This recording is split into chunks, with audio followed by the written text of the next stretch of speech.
Welcome to Strictly Speaking on True Blue. I'm Bob Frantz. Good to have you aboard. You know, the True Blue Factual Streaming Network is kind of billed as a true crime type of network. We have a lot of programming, of course, with, Chris Hansen's Takedowns and True Crime Nation and so on and so forth. We're really taking that seriously with today's guest. We're going to talk about a true crime story and a story of survival and a story of surviving trauma. Our guest is Terra Newell. She's a podcast host. She is a trauma survivor, and she's best known as being the woman who took down a scam artist, a dangerous scam artist who hurt many, many women, named Dirty John. Dirty John Meehan, the subject of a Netflix series of the same name. Terra Newell was put in a position where her mother was impacted by this Dirty John character until Dirty John came for her. And when he did, it was the biggest mistake he ever made, because Terra Newell was responsible for ending his life. And we are honored to be joined now by Terra here in the studios at True Blue. For Strictly Speaking, Terra, thank you for making some time for us. How are you? Thank you so much for having me. I'm doing all right today. I'm a little out of my time zone, since I'm out of LA, but I'm doing good, and I like Ohio so far. Well, good. I was going to ask you. Yeah, we, of course, broadcast, for those who do not know, from Cleveland, Ohio, right outside the beautiful Playhouse Square. So it's not quite the same as Hollywood, but we do have our own little slice of entertainment, I guess we'll call it that way. Oh yeah, well, this building's amazing. I just love all the little offices in here, the production, the studios, everything is just so cool here. Well, that's very nice of you to say. Again, coming from where it all starts and ends really in Hollywood.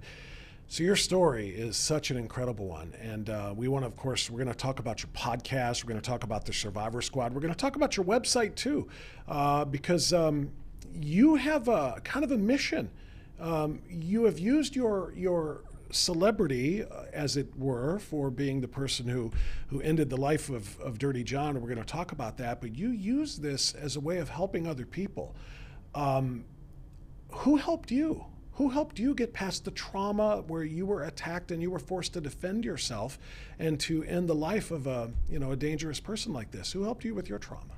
Many, many people. I've been to so many different therapists. I've done EMDR therapy. I've done yoga teacher training. I think in my yoga teacher training that really helped a lot with me, because I was taught from someone who went through a lot of trauma, and I'm like, holy crap, like her stories and my stories, like she needs to be on the podcast as well, like our podcast, the Survivor Squad. And she was in the adult film industry. She got beaten by several people. She actually was with someone, abusive partner. She had 2 children with him. And at the end, he kept threatening to put her in a freezer, chop her up. And that's actually how that guy's body was found. So I was learning from this person who experienced so much trauma, and I'm sure she'll come out with her story soon. I don't know if I should say her name, just out of privacy, but she's incredible and such a survivor herself. I say that was really a prominent point in my life, but I've been in therapy since I was 7 years old, just to get through my mom's divorce, my parents' divorce, and everything. And then when my attack happened, I went straight into therapy. Did not have the best therapist then, and I had to really, find the right one. And then eventually I went to Texas. I had a great healing journey there, got set up with a great EMDR therapist, did EMDR therapy twice a week. So there's really a lot of moving parts to my healing journey, and I don't want to say that I'm healed, because trauma is forever moving. There's things that happen in life that come up, and you have to work on that and work through those triggers and find out what they are, and just find out how to cope. So it's interesting, because I didn't know the first part, obviously. Your parents' divorce was very, very hard on you. That's why you were in therapy at 7? It wasn't that hard on me, per se. I took it better than my sister, but my parents wanted to put me in therapy just so that I could have a better understanding of things. Okay. And that was really like the baseline of, communicating your feelings and being vulnerable with them, opposed to hiding them in. And so that was like the first step in life, is, getting that awareness out there and then just having conversations. Did you stay close with both your mom and your dad after their divorce? My mom and I are super close. I still talk to her so many times a day, or like so many times during the day.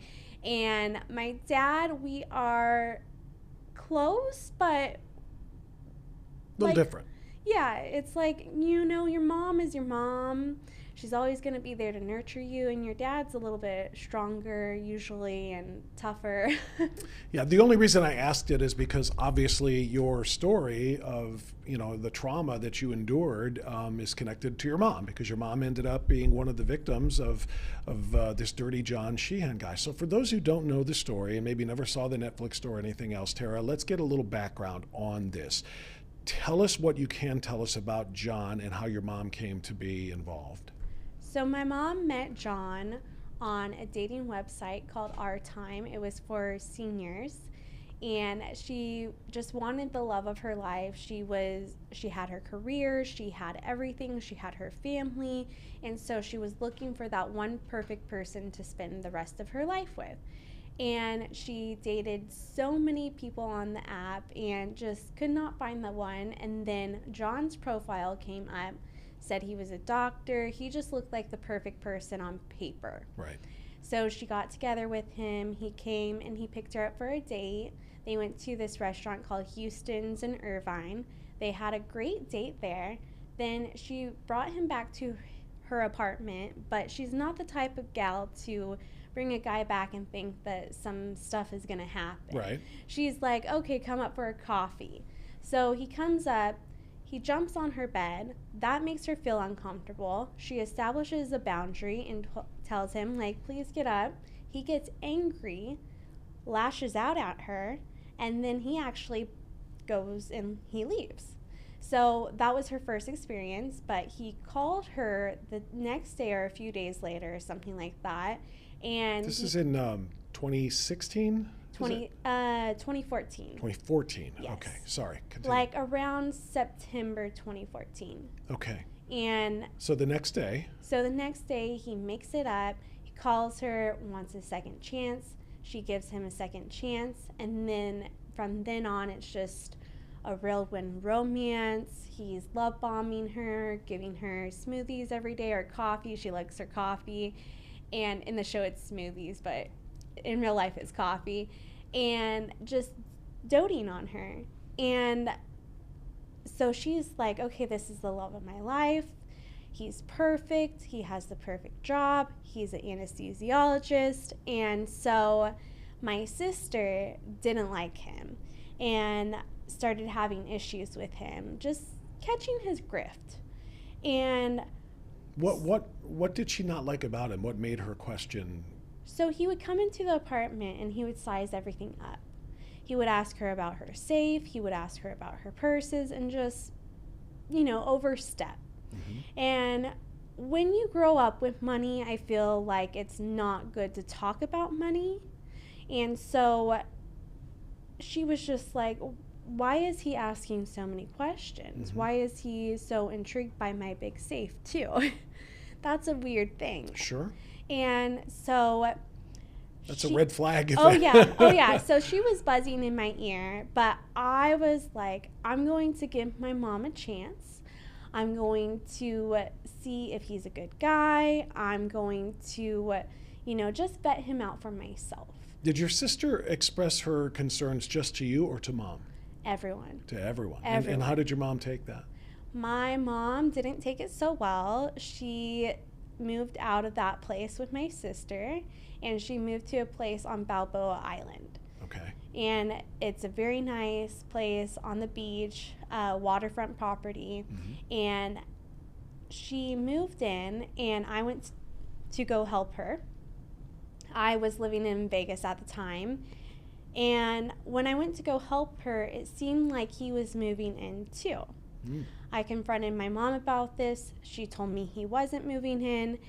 But how long had they been dating at this stage? 2 months. 2 months. Yes. Okay, that would be pretty early for a move-in. Very quick, yes. And so I saw a box in the closet where I was in the guest room, and on top of the box was a nursing certificate, and it said John Meehan, like nursing certificate. And so I was thinking, okay, he's for sure moving in. And for him, he was thinking, oh, she's going to think I'm not a doctor. And so I had a lot of more questions. That was the first thing I thought when you said nursing certificate. Well, anesthesiologists are more than nurses. Right, but I'm not in the medical field, so I don't know. So I'm like, okay, maybe he's a nurse, maybe he's a doctor, maybe he's all of the above. Right, okay. You know, maybe he did all these courses. I don't know. And so I started to have more questions about, why is he using my mom's car all the time? Where's his car? He's a doctor. He makes a good amount of money. And so I asked my mom about that, and in the doorway we were having the conversation, he comes up behind her and starts yelling at me and tells me that I want my mom for myself, that I don't want to see my mom happy, I want my mom's money. And I was yelling back at him, no, John, that's what you want. I yelled a few F words at him, and it ended up I was having to leave her house. I had to go to a different place. It was the day before Thanksgiving, and so I was devastated because my mom essentially kicked me out of her house where I was staying, and I lived in Vegas. And the next day was Thanksgiving, and that's a family holiday. So the next day, Thanksgiving happens, and my sister goes over there. She, I think, threw around a couple things too, just starting a fight, you know, because her and I weren't allowed over there, and we were upset about that. And also the night before, he was texting from my mom's phone, pretending to be my mom, saying that my sister should kill herself, jump off the building head first, and he was very specific. So the night before, we were crying hysterically, just thinking that our mom was telling us to end it. And so what's the first thing you do after you read the shocking, text messages like that? Did either one of you think, I want to talk to mom and see what she has to say about this? I think my sister called her a few times, but it got denied. Because he had the phone. He had her Yes. phone. So he probably knew what was going on and that you guys were about to, get to the bottom of it all. Yes, and he would also give her sleeping pills when anything like this would happen so that she would go to sleep. He's a doctor. Oh, here's some medicine. Just take this. You'll feel better.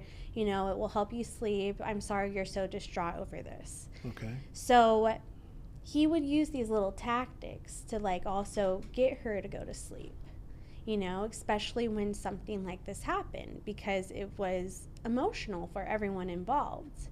And so eventually, because of this fight, I had to go to therapy with my mom to mediate, to see how I could spend Christmas with her and him be there as well. Whose idea was that? That was my mom and I, because I wanted to. So you had a little chance to talk to her and say, let's go work this out together in some therapy. Yes. Because she basically said, we're not going to continue the way it is, and I've chosen him, and if you want to be a part of this, you're going to have to learn to deal with it. Absolutely. So how did therapy go for you then? It went okay, because it was just about mediating how to spend Christmas together. It wasn't about working on a solution for the relationship during the time. It was how to spend Christmas. It wasn't about specifically dealing with John, just Yes. getting through the holidays. Yes. Is all it was. Yes. So I ended up going to therapy with her, and the therapist and I and my mom agreed that John was going to spend Christmas with the guys, at the couch with the guys, and I was going to go with the girls and the kids. Okay. So Christmas comes around, and John walks through the door with a bag full of presents and goes straight to the kids. So in other words, he was violating what the agreement was that was made with the therapist. And what did that tell you right out of the gate there? That this is just never going to work. He's not respecting anything that we've even talked about. See, I got emotional because I thought he was doing it to manipulate me, which he absolutely was. Sure. And I went to the garage. I started crying. My niece came to comfort me. She was probably 10 at the time. And then my grandma also came in the garage and told me basically to knock it off. What did your mom say, though? Because she was part of the agreement, right? Then that the therapist drew up for you guys. So when he went straight for the kids and saw you in tears, knowing that he had just violated what was agreed upon, what did she do? My mom was making excuses for him, being like, Tara, he didn't know, or, oh, I don't think he meant to do that. So she was kind of making excuses for his behavior and not seeing it for what it was. Okay. So so this is Christmas time. So then how long was it before your mom started to understand your concerns and the concerns your sister had right from the beginning? She could kind of sniff the grift out, as he pointed. How much longer did this go on before she started to realize there was something problematic? After that, my family, my other siblings, kind of caught on to it, and so we got together and we hired a private investigator probably like a month after that. Okay. And we got a bunch of information about him using different social security card numbers for different nursing certificates. He would go to different doctors' offices. He would just do a bunch of sketchy stuff, and then he had a warehouse in is Cathedral City. And in the warehouse, there was a refrigerator with a backpack in it. There was zip ties. There was a children's book, and there was stuff for like chloroform, to make chloroform. And I think there was duct tape in there too. So that to us was a bit suspicious. And then we also just a little? Yeah. It's a full-on abduction kit right there. I mean, right? Yeah, it's a kidnap kit with a creepy children's book in it. You know? Right, exactly. So we found out that. We ended up bringing it to my mom, and my mom had to sit with it for a second, but then she ended up leaving him because she was in a Balboa house with him. She was living with him, and so he was always there, and he was reliant on her in a sense. Did we gloss over a wedding? Oh, yes, they didn't. We didn't, because it wasn't just a move-in, right? I mean, he became officially your stepfather. They got married. Yes, but I didn't know that at first. I didn't know that until probably the second time she left him. Okay. Yes. All right. So they got married privately. Oh, yes. And okay. They got married in Vegas, where I actually lived during the time. So instead of getting married in a court somewhere in Orange County, she got married where I lived in Vegas, which was an extra slap to my face. Because you were there and she didn't even want you to be a part of it. Or maybe she kind of knew you wouldn't want to be a part of it. Well, she knew that I wouldn't want to be a part of it, but she also wanted to keep it a secret. Okay. She didn't want her kids to know about it or anyone to know about it, because I think she was upset that her kids and him weren't getting along. Didn't approve. She knew you didn't approve. Yes. And so she was waiting for us to accept him, and then she was going to lay that on us. But the Vegas choice of venues for the wedding, I mean, it's kind of weird if she wanted to keep it a secret, but then also somehow kind of let it be known that I did this right under your nose, kind of a thing. Yeah, I think that was part of his decision, because he was trying to convince her to get married. He was being like, hey, can we get married? Oh, I just love you so much. I just want to marry you, and bugging her all the time to get married. So we were up to the part where she left him for the first time, right? Yes. Tell us about that. So she ended up leaving him. She moved all her stuff out of the Balboa house. My dad actually helped her rent the Balboa house out to someone else, one of his friends. And then she just tried to live a normal life for a minute, but he was always in her ear, kind of like trying to get a hold of her. And then eventually he was able to take her to different lawyers. And these lawyers explained to her that these different John Meehans that we found out were not him.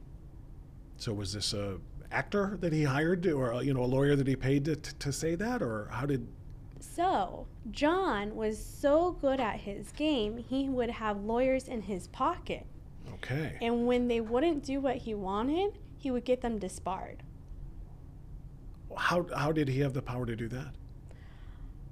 He knew the law like no other. He went to law school, like a little bit of law school. I do know that. I don't know when he dropped out because it was unapparent, because he was also selling drugs, and he had like a cocaine ring during that time. And he also got his friends in trouble, even though he was like the person setting everything up, but he set other people up. And so they got in trouble, and then John was their person that they go to for information. Got it. So informant. Informant, yes. Right. Okay. John was the informant. So we've got multiple aliases, multiple social security numbers, a cocaine ring. He's obviously just all kinds of bad news, and yet your mom somehow, because he used the lawyers his phony lawyers to tell her that this is on the up and up, she bought in again. Yes. So did they move back in together? Oh, yes. Okay. So they ended up getting an apartment in Irvine, and then they ended up getting a house in Vegas. So So he's got money. My mom has money. So she paid for everything. Yes. So he convinced her to buy the house in Vegas and pay for the apartment in Irvine, California. Yes. But Okay. he would have some money sometimes, so he wouldn't seem broke. With the grift, they always have to have that like supply, so Flash cash. Yeah, so Yeah. they could pay for stuff so they can look a certain way at first. Okay, I just kind of assumed he had to have been putting up something for this in order to make her, kind of feel like, all right, we're in this together. So he was basically stealing from her essentially from the beginning.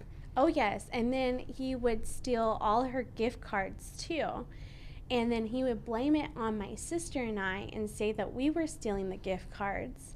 And so he would go to Bloomingdale's and get nice clothes and just be able to dress up whenever he wanted to. But he was able to turn it around onto us. So his flash cash, if you will, to make it look like that he is, on the up and up, was stealing from you guys, blaming you, and then using those cards in order to make it to continue to advance his facade that he was putting on. All right.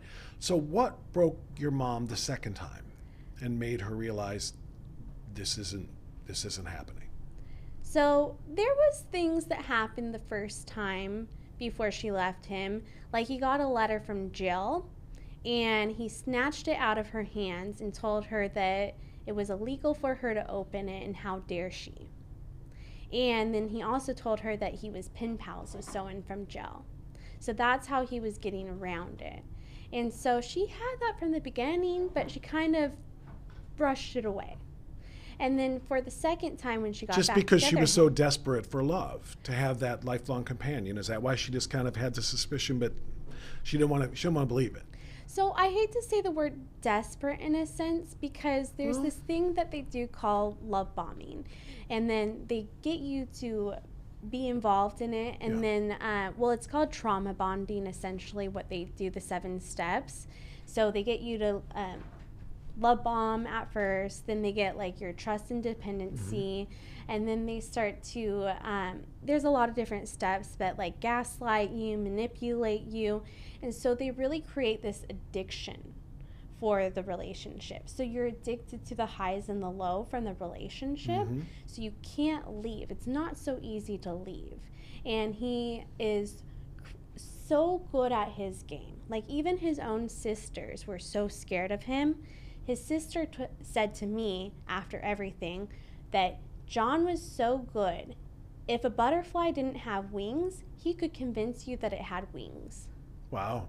Yes. Now, did you have any of these conversations with the sisters while you said this is after everything, right? They told you that, but no, like, alarm bells that they would sound prior to that? After my mom left him the first time, my sister did some digging. And she was trying to get in contact with his sisters, his ex-wife, because his ex-wife had a whole thing with him too. He had threatened to kill her. In Dayton, Ohio, actually, he sold drugs. He worked as a nurse, and he sold drugs to different people, and he got in trouble for that. Mm-hmm. And then he ran away from the cops, and he fell down an elevator shaft, and then that's when they got him. So he was always doing these things, and he had so many, like, he was so charming.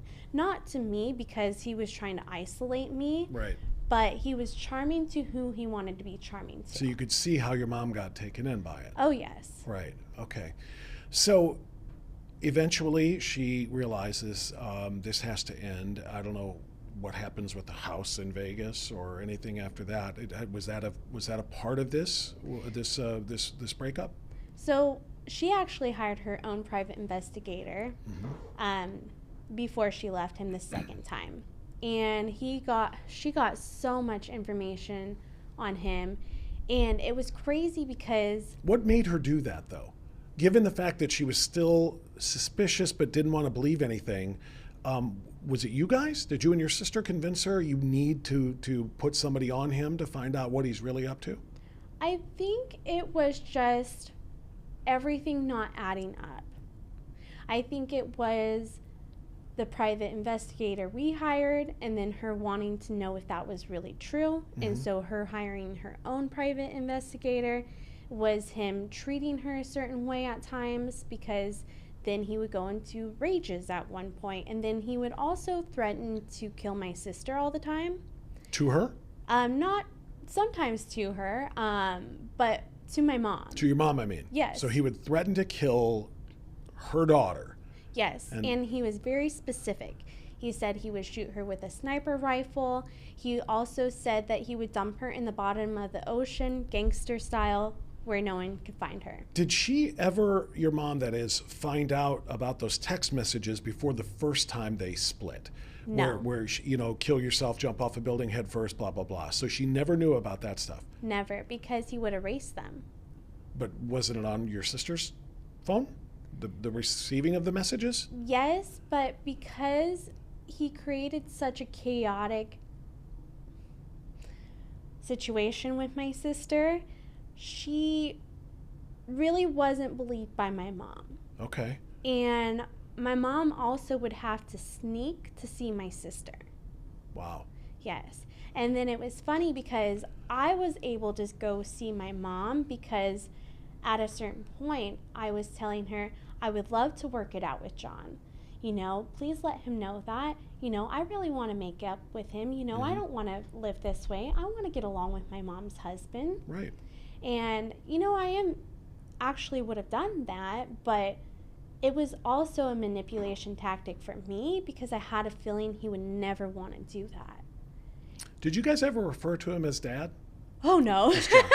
I know you said you have a decent relationship with your father, but he's your stepdad. He is your stepdad, yeah. And so you do want to have a relationship. So I just wondered how that looked. So, okay, so first time around, he's telling your sister to kill herself. Second time, he's telling your mom, I'll kill her. Yes. If things continue the way they are. So she gets the private detective, and what does she learn? So she learns that he has multiple restraining orders on him. She learned that when he was in jail, I don't know which time this was because he was in jail many times, mm-hmm. He actually cut open his stomach in jail and then stuffed feces in it. Stuffed what in it? Feces. Oh my gosh. Yes. And so that's for him to get his drug fix. And so she actually showed my sister and us all those papers. And at that point, we were kind of trying to plan for my mom to leave. Like, how do we get my mom out carefully? Because when you're leaving someone Is she in like the apartment in Irvine at this time? Luckily, that was coming to an end. Okay. So the lease was coming to an end with that, at least. And so she was planning on, okay, I'll get my stuff out of that. I'll move out of that place. Eventually, I'll move out of the Vegas house, and John can be in the Vegas house, and hopefully he'll just stay in Vegas and stay away from us. So she was trying to be tactful in how she left, right, and trying to not poke the bear. So she was hearing these threats, but she was like, how do I get away from him where he doesn't go after my daughter or go after me? Right. Okay. So the plan is he's going to stay in Vegas. She's going to be there in Orange County. And then what happens in August of 2016? So first, my mom left abruptly. She left with one shoe. That wasn't the plan. But she went out to Vegas, packed up the whole house, filmed everything with my sister. And then John started to spiral out of control. And so he ended up ramming his car into a gated community. He left his car there. The car was in my mom's name, so she was able to get it. Then the dog would always get loose. That they got together and end up in the pound, or the neighbors would find it, put it back in the yard. And so we were curious what he was doing, because I always felt like I was getting watched. Everyone else felt like they were getting watched. So he was also stalking us. And then... So you weren't imagining it. It wasn't just that feeling you get that you're being watched. He was having you watched. Yes. And I do have proof of this, because the day before, on August 19th, 2016, he called my work and he made an appointment for 2 Rhodesian Ridgebacks to get groomed. And I met 2 Rhodesian Ridgebacks on the Back Bay Trail a couple days prior. So he knew. So that's how you knew that's how you knew he was watching. Yes. Okay. And he called, did a fake French accent, but the dogs are all barking at me for their dinner during the time I took this call. So I usually get someone's name, number, everything, but I couldn't hear barely anything. So I just tried to get him off the phone call as soon as possible. And I was like, okay, I have 2 grooms for tomorrow. And 2 Rhodesian Ridgeback grooms are not that hard compared to like cuts and stuff. Okay. So I'm like, okay, I could take them. And the next day came around, those dogs were no-shows. So I actually got to leave and go home early. And that messed up my schedule. Like, he called to know my schedule. Mm-hmm. And he didn't have it accurately because he messed up my schedule. And so the next day I left work early and I get home. This is the 20th, right? Yes, on August 20th, 2016. I pull into my parking structure. The gate is broken. I made a complaint about that a couple days beforehand. And I park into the parking spot I usually park in, but they're not assigned. I open my door, I grab my dog with me, and then I walk to my license plate, and that's where John grabs me by the waist, looks me in the eyes, and says, "Do you remember me?" And before, my dog actually barked at him aggressively, but I thought it was just the homeless guy. And so literally parked, got out, and then that's when he grabbed me by the waist. When was the last time you had seen him prior to that? I had seen him on Christmas. So 8 months-ish. So my mom left him March 7th, 2015, and then came back to 2016 is the second time she left him. Right. On March 7th also. Oh, okay. So it's ironic, and I only remember that because it was my ex-boyfriend's birthday. Okay. Every The time only she reason would I'm leave him. asking when you had seen him, because when he said, "Do you remember me?" I'm wondering, it had been several months. Oh yeah, it's been at least a year. Oh, so over a year. Okay. Yes. So he grabs you by your waist. He's behind you. Yes. He grabs you by your waist. Well, he grabs me like this. Okay, his arm around you. Yes, Okay. my arm around. Okay, and says, "Do you remember me?" And what do you do? So I looked at him, and then I tried to run away from him because I knew that if I gave any breath to saying anything to him, that would exert energy that way. So I tried to flee away from him. He started grabbing me by the mouth, and I think I pissed him off when I bit him as hard as I could. And then that's when I put Is this daylight? It's around like 5:20 p.m. So it's getting like. Okay, but people could see potentially. Oh yes. That's the reason I'm bringing it up. Yeah, everyone could see. He is so brazen in what he's doing right now. He knows there could be witnesses watching him assault you right now. So you bit him really hard. Then yes. What happened? Bit him really hard. I put my purse over my heart to kind of protect it, in a sense, protect my organs. It was like a nice leather purse, so it would protect a good amount. And then that's when I ended up getting what I thought was punched. But it was really, I was getting stabbed.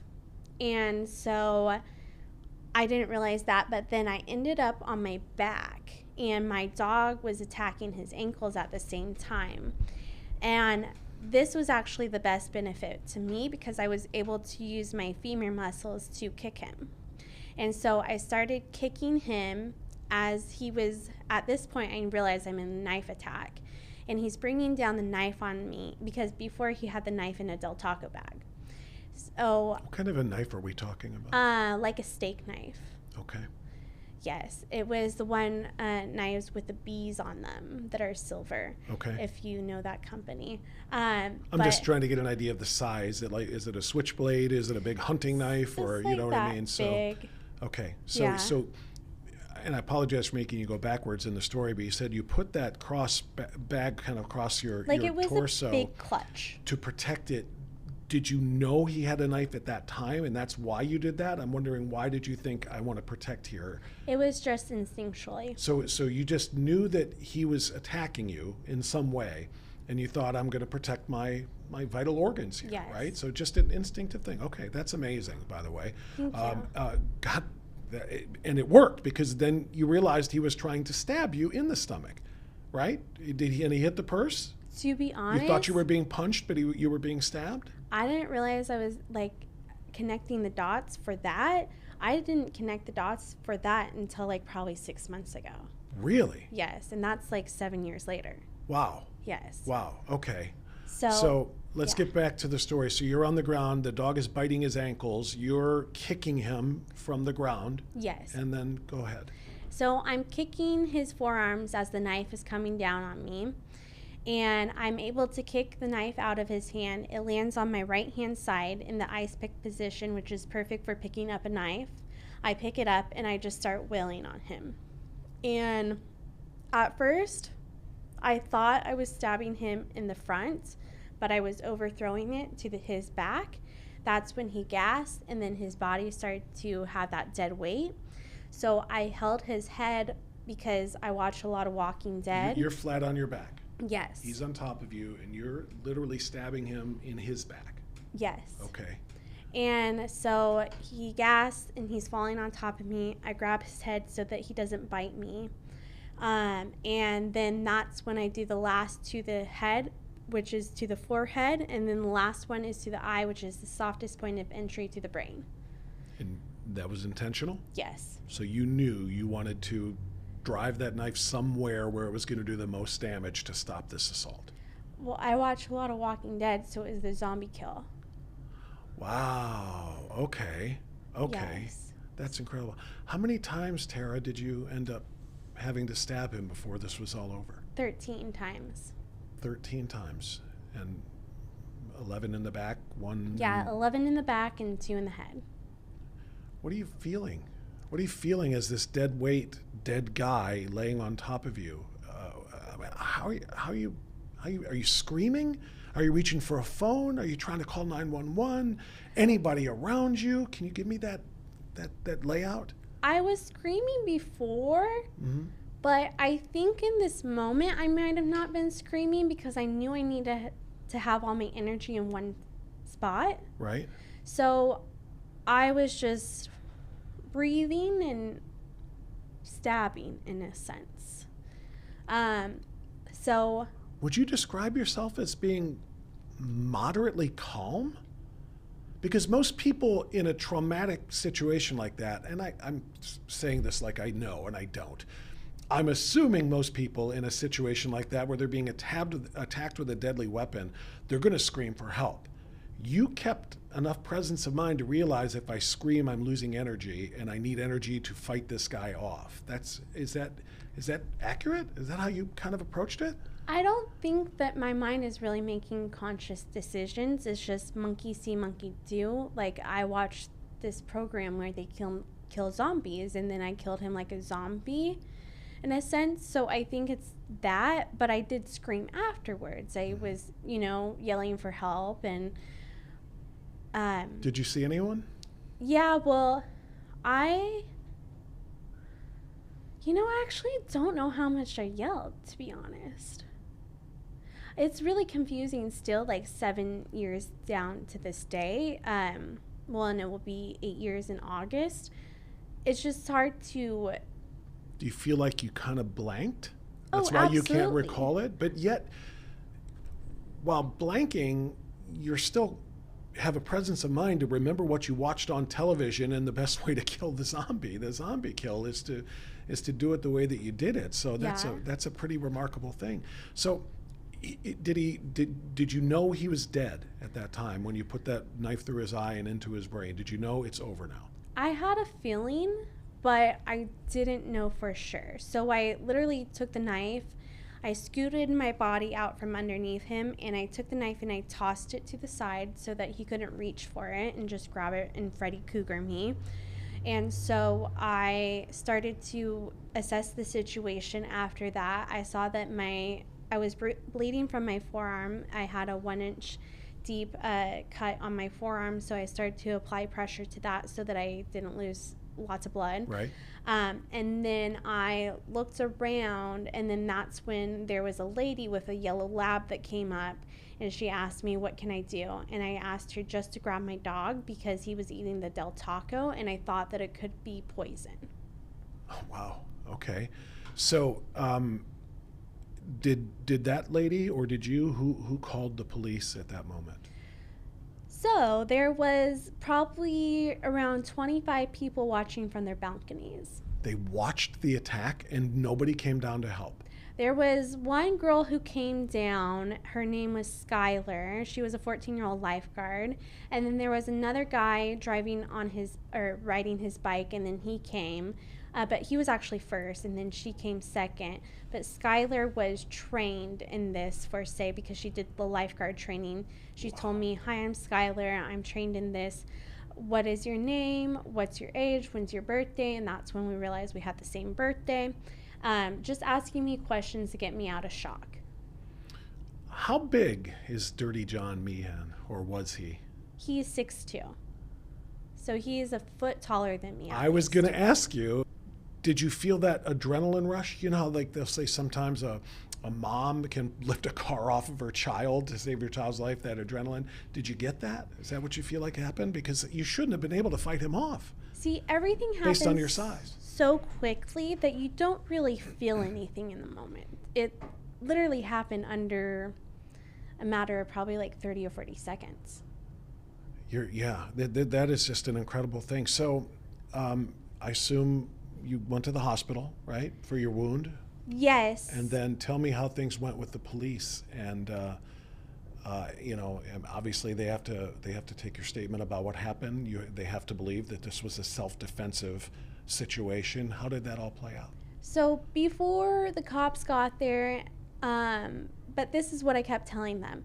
Everyone. I said, that was my stepdad, he tried to kill me. That was my stepdad, he tried to kill me. Because I didn't want to give people too much where it could make me look guilty in any way. Mm-hmm. I just wanted to give people the facts. Mm-hmm. So I just gave them plain and simple facts. And then I actually had to go down the hill because someone started to revive John. Oh. And I tried to tell them no, but I thought, okay, they're not listening to me, so they're going to do what they want. I need to get safe. So I went down the hill. Skylar, the 14-year-old lifeguard, grabbed my phone for me, and then I started calling my mom. I told her, I'm so sorry. I think I killed your husband. I knew that he would do this because I also had dreams that I killed him or he would come after me. What did she say? She was just like, oh, what, honey? And just like getting emotional and hysterical, and didn't really know what to say. And I just told her where I was, and then she started to get on her way. And then I ended up calling my ex-boyfriend at the time, but he didn't answer. And so I texted him and I was like, why did you block me? And then he ended up calling. I texted him what happened. He ended up calling me back, and he was working bar rescue. And then he got some days off to come hang with me because he knew John and he was involved. He went with me to Balboa. He met John. He was there for it all. And at times he would actually, I would go stay in LA with him when we were broken up sometimes just to be safe, because I felt like I was being stalked, and I was, and I was. So he was the second one I called. And then I was also going to the Jason Aldean concert that night. So I tried to call my friend, but then that's when the cops got there, and they're like, no more phone calls, because that's not good for evidence, right, and, to get information. So I can't be telling everybody what happened before they know.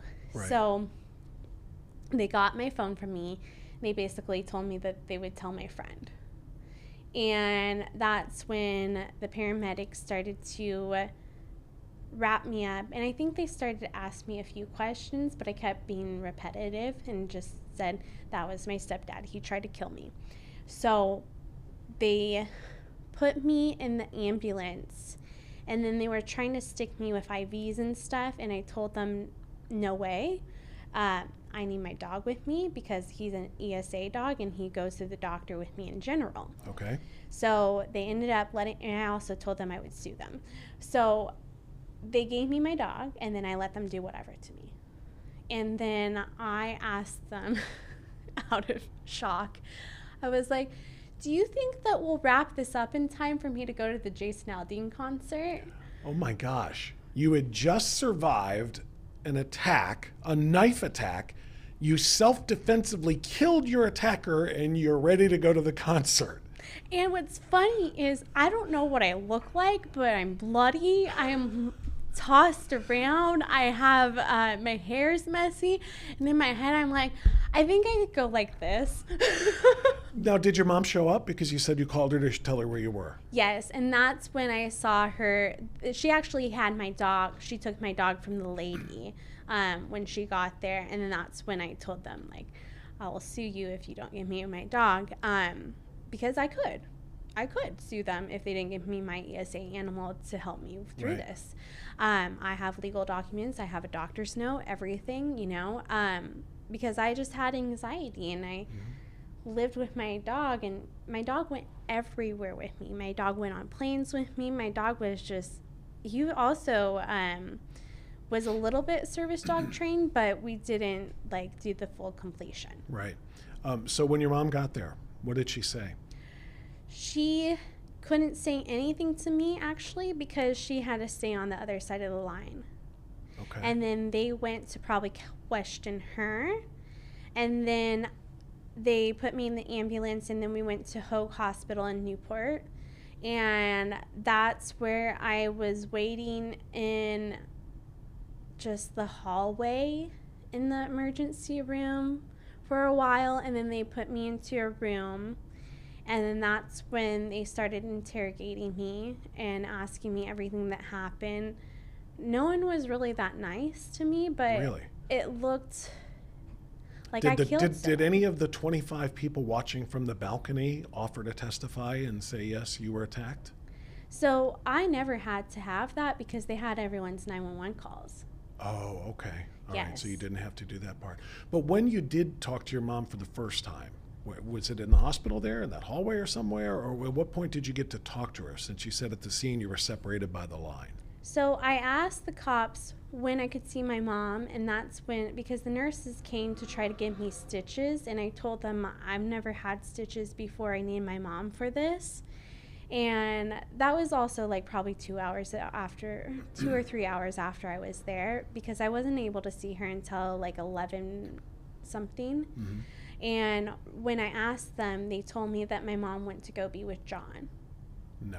Which is absolutely not true. They told her that she needed to go identify him. Okay. Because he was a John Doe. Right. Yeah, at that point anyway, yeah. Okay. Wow. Yeah. So they lied to you, basically. Maybe unintentionally. They just didn't phrase it right. She had to go ID him, but they said she had to go be with him. These cops acted like I can't imagine I was what's an in your annoyance. head there. Yeah, well, see, yeah, you're the victim. Yeah. You're the victim of the attack, and yet you're the annoyance. Okay. I'm just wondering at what point either you or your daughter had an opportunity to say to your mom, we told you he was bad news. I mean, you knew about the grift. You guys knew about his multiple IDs and everything else you talked about, his cocaine ring and everything else. But did you ever think at that time that he would be a violent Absolutely. person? Absolutely. We were all scared of our lives. And one of the things he did, I mean, because he too- talked the talk. Yeah. Need you to kill yourself. Then tell your mom, I'll kill her. But did you actually think he would do it? And Absolutely. You did. Absolutely. We kept saying, this guy is dangerous, this guy is dangerous. But my mom had to figure out a way carefully. Because if she just left, then he could just come after us. And so we had to plan everything out. And before, too, he even attacked me, he stole my mom's car and lit it on fire.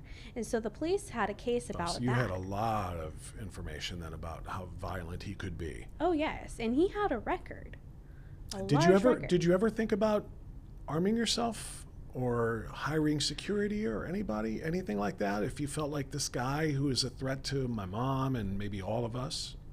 I was carrying around knives, but that night I didn't carry my knife because I was going to the Jason Aldean concert. And then in my house too, I even taped knives places. So I would tape them underneath the couch and stuff. I would tape them underneath drawers, just so that if he went in my house and tried to take away any knives and planned to stay, like, come into my house when I wasn't there, hopefully I would have enough knives hidden where I would have access to them and I would know. Wherever you might be. Yeah. Wow, this is an incredible story. So I'm assuming it didn't take very long for the police to say, or in the prosecutors to say, there's no charges here, this was a self-defensive killing, right? Yes, although because they have to just go through everything, it took probably like a couple weeks or a month. I don't really know because I was in such a daze during that time. And then I remember my mom saying to me, oh, it's a closed case now. And I was like, oh, like in my head, I was just like, oh, I was questioned for like that.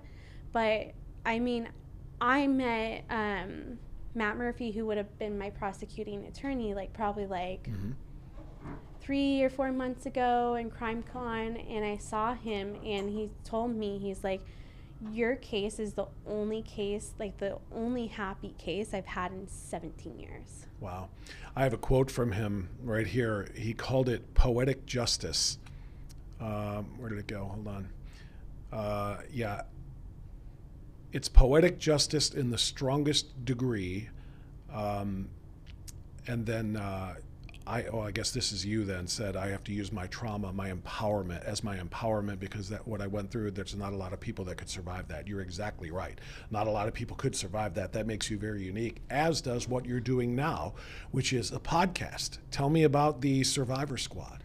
So the Survivor Squad is with my podcast partner and my partner in life, Collier Landry. He is a survivor of his own true crime story, which I'm sure you know. I do indeed. We spoke. Yes, and so we have the Survivor Squad podcast where we interview other amazing survivors. We had on Jennifer Faison from the Betrayal podcast. She also has a series on Hulu now. We have Rita Isabel. Her brother was Earl Lindsay, was murdered by Jeffrey Dahmer.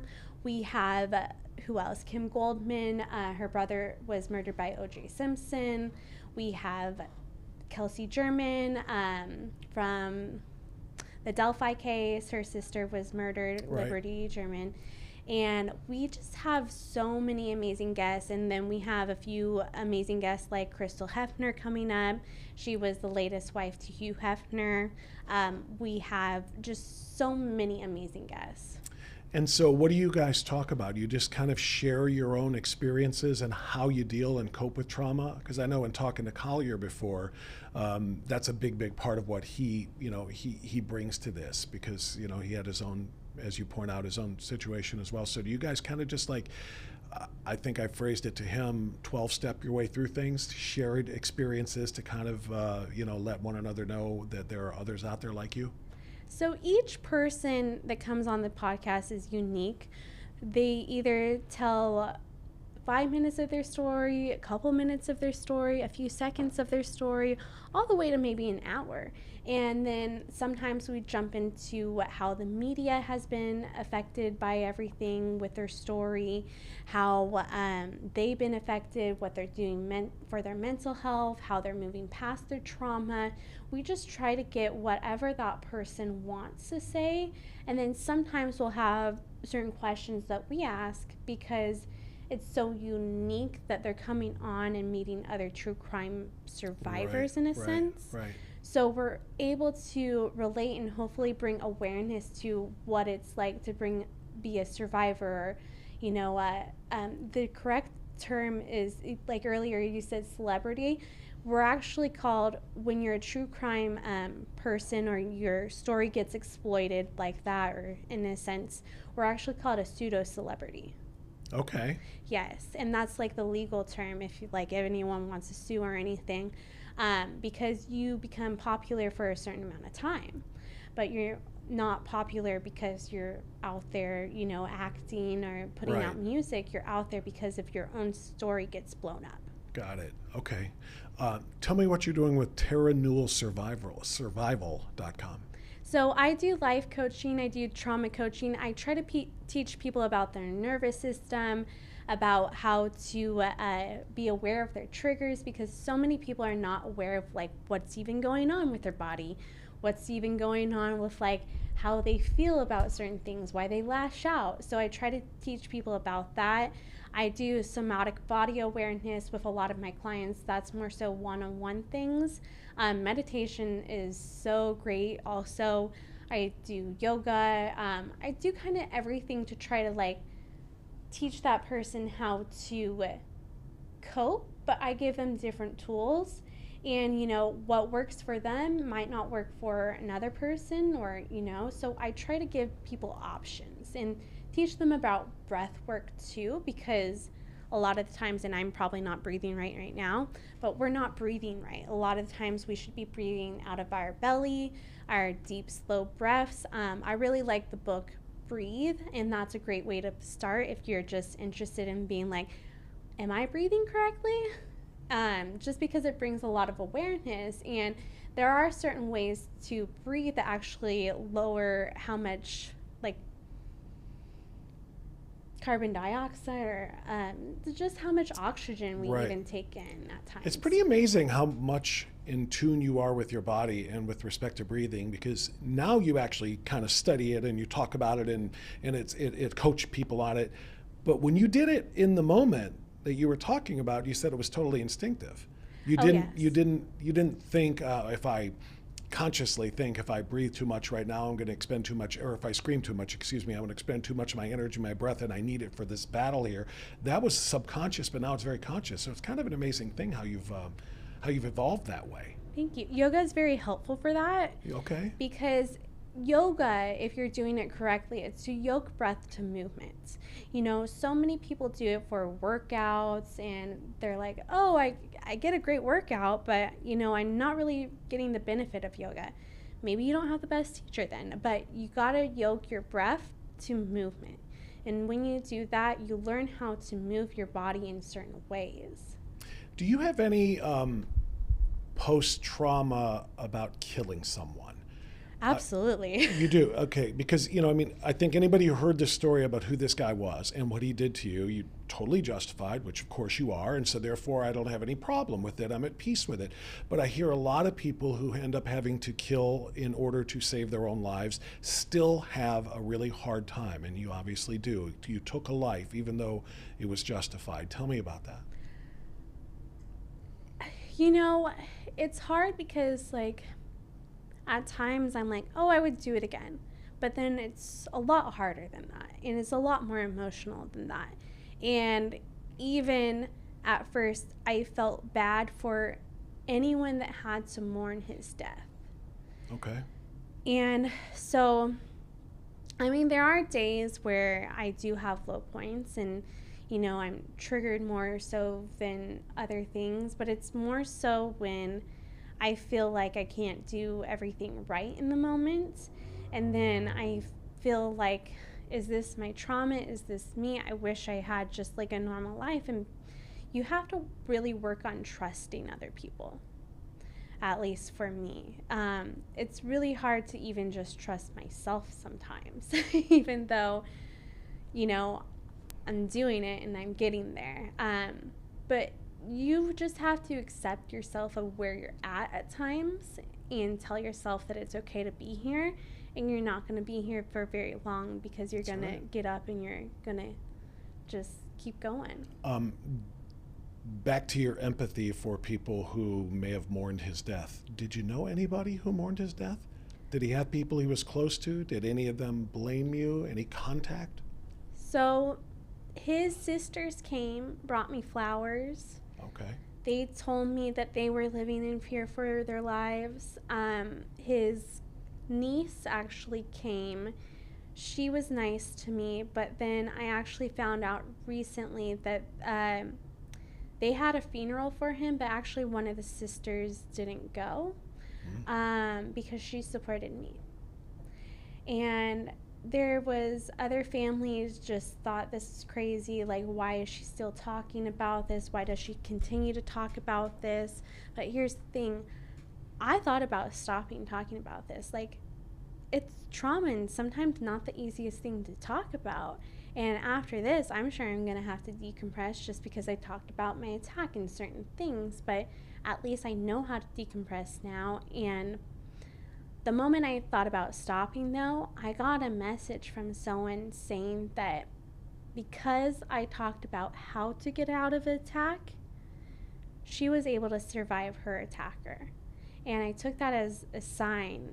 In that moment, I thought about quitting, that I need to keep going, that this is going to be what leads other women to leave these type of men or their abusers, or, you know, even if they're a man and trying to leave a woman abuser that's like this. Like, there's so many people out there that are actually this way, but people make excuses for them. People enable them, you know, people support them in other ways. And so it's so hard for that person to leave because people do support these abusers. Mm-hmm. Well, I'll tell you what, it's an incredible story. And the last question I have for you is, what's it like seeing the Netflix show about the guy, you know, that victimized your mother and victimized a whole lot of other people and tried to kill you? What's that like, watching this play out and, you know, for entertainment purposes in the homes of millions of people? Well, I haven't watched it in a long time, so I'm not watching it every day or anything like that. I think I've watched it probably 3 times. And it's very interesting because it's so surreal, but then there are certain things like, oh, that didn't happen, and they have to change a certain amount of things for legality issues. Right. Like, I remember they had to change, and I can say this now because this person's dead, where I had an ex-boyfriend or a fling that I was with for on and off for 10 years, and he ended up hitting me with a car.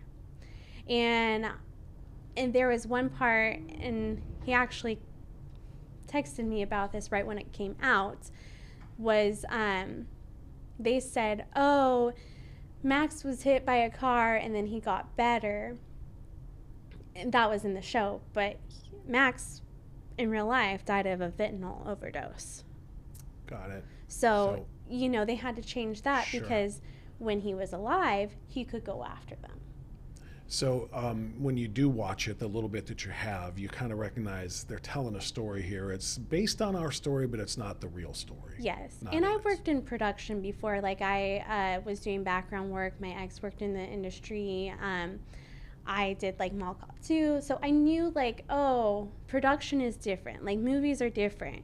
And I was so excited that something was getting made because, you know, you're hoping something will get made. And then I actually thought about even trying to sell my own story, but the LA Times sold it to Netflix for 2 seasons. So with or without me, they could go ahead and do that just because my story, the podcast, is public information. Right, right. So I decided, okay, I can either try to go sell it, maybe something will get made, maybe it won't, or I could just jump on board with this, and there's already 2 seasons. And, you know, the second season wasn't my season, which is fine. It's a little weird to me because they use Betty Broderick's story, and I think that that's very convoluted in a sense. But I chose to go with Bravo and do that because there was the chance that it could not be made. Right. Well, it's a story that needs to be told. It's pretty incredible. Thank you. TerraNewellSurvival.com, and then the podcast is the Survivor Squad. And I hope everybody will listen to your story, and maybe even, you know, if they've got some problems of their own, some trauma of their own that they need to work out, they'll find a welcoming ear in you and in Collier. And Terra, I'm so glad you stopped by to share your story with us. Thank you. Thank you so much for having me. It's a pleasure. All right, that's Terra Newell. It's an incredible story. You want to check that out. Make sure to go to that website, TerraNewellSurvival.com, and make sure you check out the podcast, The Survivor Squad. Thanks for watching Strictly Speaking. We'll see you next time.